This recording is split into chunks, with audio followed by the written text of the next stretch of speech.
Las personas sordas suelen tener dificultades en su integración social, educativa y laboral, especialmente porque en su entorno no siempre hay acceso a la información en lengua de señas. Esto llevó a un grupo de jóvenes a crear más de 200 nuevos términos relacionados con su profesión, un proyecto que abre muchos caminos y oportunidades también en otras áreas. Les contamos de qué se trata este glosario que cambia vidas. Valeria y José llegaron a un mundo que estaba en silencio. Harold tuvo una enfermedad que hizo que perdiera por completo su audición desde muy pequeño. A pesar de que muchas veces sintieron que no encajaban en ningún lugar, lucharon para que su sordera no sea vista como una discapacidad que les impidiera lograr sus sueños. Hoy, a punto de graduarse en tecnología de administración, crearon un glosario que incluye más de 200 palabras de uso cotidiano en su profesión. Todo un reto que implicaba crear símbolos para términos que no existían en la lengua de señas. Yo les invito a las personas oyentes a que inventen una palabra. No es tan simple, ¿no? Es muy complicado y para ellos es mucho más porque entra el tema de movimiento, de expresión corporal, incluso tiene que estar el tema lingüístico, ¿no es cierto? Porque cómo se puede identificar. Ahora esta herramienta les va a servir a estudiantes sordos, a intérpretes de lengua de señas y a otras instituciones que quieran. Esto está ahí para toda la sociedad. Pero antes de conocer este desafío que implicó crear nuevas señas, Valeria, José y Harold nos muestran cómo es el mundo de las personas sordas y empieza con el signo con el que se identifican, que tiene que ver generalmente con algún distintivo físico que tienen. Bueno, mi nombre es Valeria del Pozo. Mi seña es esta, entonces mi seña o mi distintivo es este, por mis rizos. Pueden ver mis rizos, entonces cuando a las personas oyentes nunca van a asignar una seña a una persona sorda, al contrario, nosotros las personas sordas evaluamos a los oyentes, a las personas sordas de la comunidad mismo y asignamos una seña distintiva. Mi nombre es Harold, mi apellido es Zambrano y esta es mi seña. De pronto tal vez porque yo tengo en esta parte el cabello muy pequeñito y la acepté y esa quedó como mi seña oficial. Mi nombre es José, mi apellido Cervantes, ese va a ser tu nombre en lengua de señas. Y yo les pregunté, pero ¿y por qué? Dice, porque tú siempre estás así en clase, te duermes, así que esa va a ser tu seña y pues desde ahí la tengo. Según la Organización Mundial de la Salud, en el planeta hay 1.500 millones de personas con algún grado de pérdida de audición. Las causas pueden ser genéticas, ambientales o de nacimiento. Puede haber complicaciones en el parto, ciertas enfermedades infecciosas, otitis crónica, exposición a sonidos fuertes y envejecimiento. Harold nació con una audición normal, sin embargo, una enfermedad hizo que la perdiera para siempre. Mi madre me comenta que yo comí un dulce, puede ser que este haya estado dañado, me cayó mal, me dio muchísima fiebre y estuve prácticamente a punto incluso hasta de fallecer, de perder la vida por esto. A causa de la fiebre perdí la audición. Y recuerdo que cuando yo entré a la escuela, por ejemplo, una escuela oyente, los profesores me pegaban con reglas, me decían, tienes que escribir bien. O cuando yo intentaba mover las manos, me golpeaban con la regla en las manos. Y yo lloraba, me angustiaba, no sabía, la verdad, qué más hacer. Yo quería retirarme de la escuela y estar en la casa, sentirme protegido, porque sí sufrí bastante en la escuela, en realidad. De ahí mi mamá no sabía realmente qué más hacer conmigo, así que vinimos a vivir a Quito durante un tiempo. Ella escuchó sobre una escuela que acoge a personas sordas y nos enseñan pues la lengua de señas como nuestro idioma, como tal. Le gustó a mi mamá, me llevó y la primera vez que yo entré pues vi un mundo totalmente diferente, todos los niños de diferentes edades moviendo sus manos, conversando, dialogando, riéndose. En el caso de José, los médicos determinaron que tenía sordera cuando estuvo en el vientre de su madre.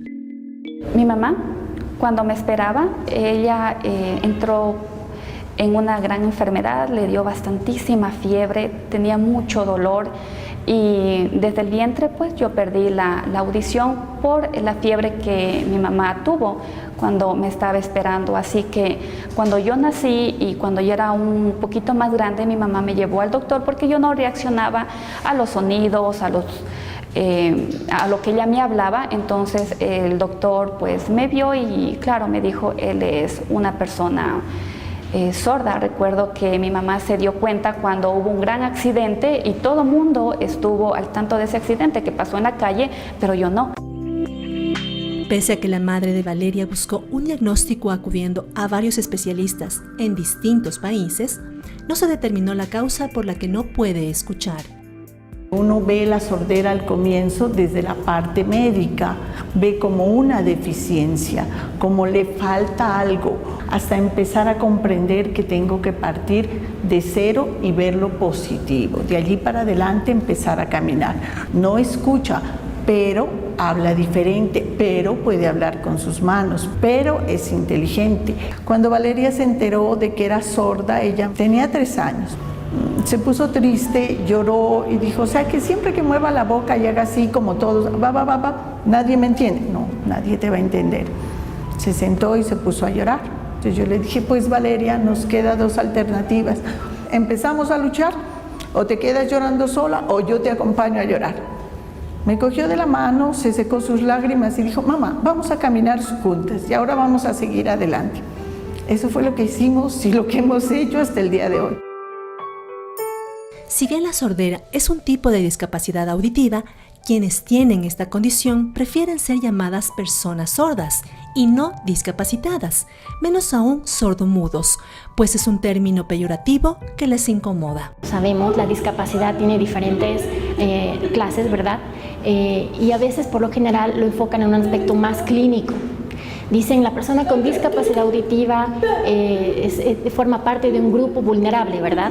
Y eso sirve para la ley, para defender nuestros derechos. Pero cuando se refieren a nosotros como personas sordas, están respetando nuestra identidad y cultura, nuestra identidad lingüística. Somos personas que nuestro idioma es la lengua de señas, entonces esa es nuestra identidad. Yo me comunico no hablando, yo me comunico por medio de lengua de señas. Para las personas sordas, el acceso a la lengua de señas es clave para romper las barreras de comunicación y poder participar en la sociedad como cualquier otra persona. Hace mucho tiempo, cuando yo era pequeña, es cierto, mi familia siempre estaba tratando de que yo oralice, de que pronuncie palabras, y era muy duro porque yo quería saber mi propia idioma, ¿no? Y a veces tenía muy poco tiempo en contacto con las señas, con mi idioma, muy poquito tiempo. Entonces yo por dentro no me sentía satisfecha, sentía que estaba sola en el mundo, porque no veía más sordos como yo, más personas como yo para identificarme con ellos. Yo de chiquita me sentía muy sola. Luego justamente mi mamá buscó una escuelita especial de personas sordas. Cuando yo entré fue un impacto impresionante. Yo sentí que esa era mi vida, que ese era mi mundo.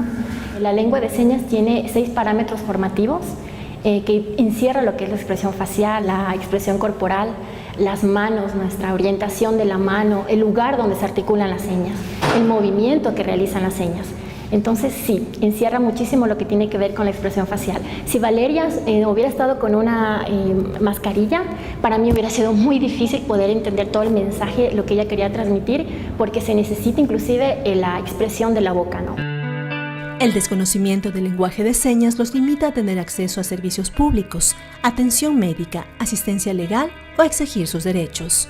Mi familia no sabe lengua de señas. Yo no puedo tener una conversación con ellos, decirles yo me siento de esta forma o que ellos me aconsejen o me digan algo. No tengo eso en mi familia, peormente afuera en la sociedad. Por ejemplo, yo intento, o la forma en como yo intento comunicarme con la sociedad oyentes es escribiendo, pero a veces no hay ese mismo apoyo de parte del oyente hacia uno.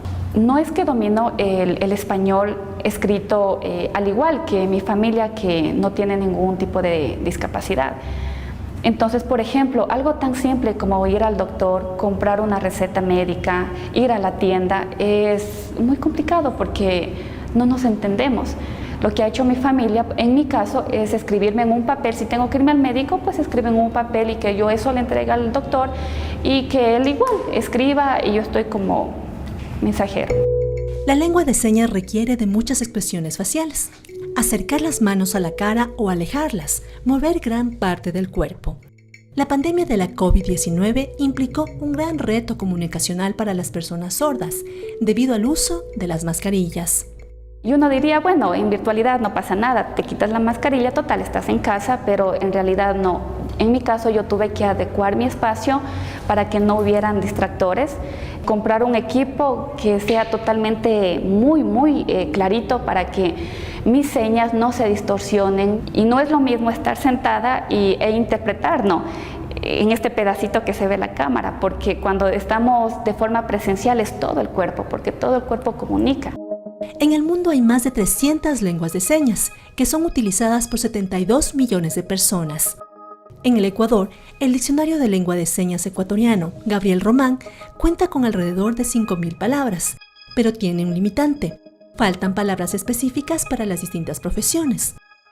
Valeria, José y Harold siguen la tecnología de administración, y si bien en su instituto cuentan con intérpretes que los ayudan en sus clases, se enfrentan a palabras que no son comprensibles en su carrera. Es por eso que decidieron crear un glosario con nuevos términos usando la lengua de señas que sirven para su profesión. Las clases tratábamos de llevarlas de una manera normal. Tenemos la ayuda de los intérpretes y claro, cada momento teníamos que hacer una pausa porque ellos no tienen un conocimiento claro de todas las palabras. Entonces en ese caso teníamos que hacer una pausa, explicar la palabra y contextualizarla, porque obviamente les resultaba muy complicado, ¿no es cierto? Por ejemplo, el tema de promoción puede ser muchas cosas, ¿sí? El tema de oferta puede ser muchas cosas. Entonces los intérpretes fueron creando ciertas palabras en lengua de señas junto con los estudiantes, y ahora sí se cuenta con un glosario en donde las personas sordas van a poder tomarlo, revisarlo y aprender estas nuevas palabras técnicas. Este glosario incluye 200 nuevos términos y en el futuro se plantean crear muchos más para las diferentes carreras. Si ven este movimiento, es una O, una P que se mueve hacia arriba. Hay una seña, esa seña de oferta, pero hay una seña fuera en la comunidad que es oferta, que quiere decir que voy a encontrar más barato las cosas, o en ese lugar está de oferta, vamos todos. Pero el significado de esta otra seña que hemos creado tiene que ver exclusivamente con administración. Caja chica. ¿Por qué pusimos así la seña? Como usted sabe, todas las empresas cuentan con una caja donde tienen dinero en efectivo para pagar cualquier tipo de eventualidad, gastos pequeños. Entonces, por lo general es en una caja pequeñita, bajo seguro, así que la señal la hicimos muy visual. Así es como se la hizo al final. Perjurio. Por ejemplo, como usted sabe, ese término es cuando nosotros nos dirigimos ante un juez, ¿no? Y vamos a hacer una declaración, una promesa, pero perjurio es algo mucho más fuerte porque no es simplemente con decir una mentira, sino bajo promesa nosotros tomamos la decisión de cambiar la información, de mentir, de negar o afirmar algo que sumamente no pasó. Entonces, esa es la seña que nosotros hemos colocado. El sueño de estos chicos es que este glosario abra el camino a un mundo más equitativo para las personas sordas. Me hace sentir muy feliz saber que Valeria es parte de este proyecto, porque resulta que hay varias universidades, muchos sitios que les dan la posibilidad de que estudien, pero ellos, según ellos, en igualdad de condiciones, y se necesita equidad, no igualdad, que es muy diferente. Entonces, si hay universidades donde ellos tienen que pagar el intérprete, no funciona, porque por más que les den beca, ellos no tienen los recursos económicos para hacer ese gasto, ese rublo. Aparte de que la discapacidad, especialmente la sordera, entra en familias que no son de altos recursos, están condenados a vivir por abajo de la media, de la mitad. Entonces su calidad de vida no es buena. Entonces sitios como como el Instituto Pichincha, donde ellos han entendido que no solamente es la intérprete, sino enriquecer el vocabulario. Porque para un intérprete es muy difícil que coger un término, una palabra, y para que ellos entiendan tenga que desglosar todo esto. Son segundos que son importantes mientras ella tiene que seguir explicando el tema o explicando la idea que da el profesor. ¿Cómo hace si este término no existe señas? La Convención sobre los Derechos de las Personas con Discapacidad reconoce y promueve el uso de la lengua de señas, pues tiene el mismo estatus que las lenguas habladas y obliga a los estados que faciliten el aprendizaje de esta forma de comunicación, un derecho que puede cambiar la vida de esta comunidad.